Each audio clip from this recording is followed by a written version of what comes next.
আজি মই বনাবলৈ লৈছোঁ পিঁয়াজি।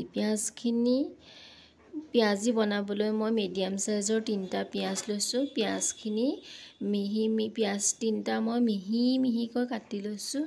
তেতিয়া পিঁয়াজিৰ সোৱাদটো বেছি ভাল হয়, নহয় জানো? পিঁয়াজখিনি মিহি মিহিকৈ কাটি লোৱাৰ পাছত মই ইয়াতে অকণমান আদা নহৰু পেষ্ট এটা বনাই ৰাখিছিলোঁ, ইয়াতে অকণমান দি দিছোঁ। আপোনালোকে ইচ্ছা কৰিলে আদা নহৰু কুটিও দিব পাৰে। তাৰপিছতে মই ইয়াতে অকণমান দিছোঁ কৰ্ণফ্ল'ৰ। আপোনালোকে নিদিলেও হয়, কোনো কথা নাই, দিলে খাবলৈ অকণমান বেছি ভাল লাগে। সেয়া ইয়াতে অকণমান দিছোঁ কৰ্ণফ্ল'ৰ আৰু জোখ অনুপাতে দিব আৰু মই ইয়াত দিছোঁ অকণমান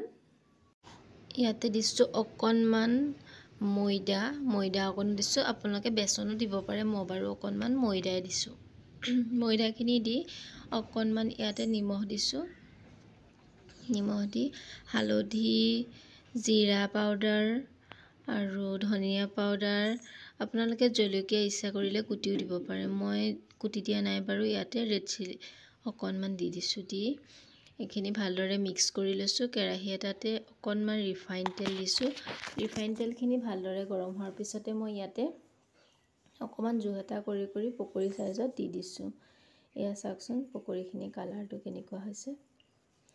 পকৰীখিনি ৰঙচুৱা হোৱালৈকে অলপ সময় ভাজি আছোঁ। এয়া ভাজা প্ৰায় হৈয়ে গৈছে আৰু এইখিনি এতিয়া কাঢ়ি লৈছোঁ। তাৰপাছতে মই এতিয়া এখন প্লেটত চচ অকণমান দি পিঁয়াজ দি পেলাই একাপ লাল চাহৰ সৈতে খাবলৈ লৈছোঁ। চাওকচোন ইমান ধুনীয়া হৈছে।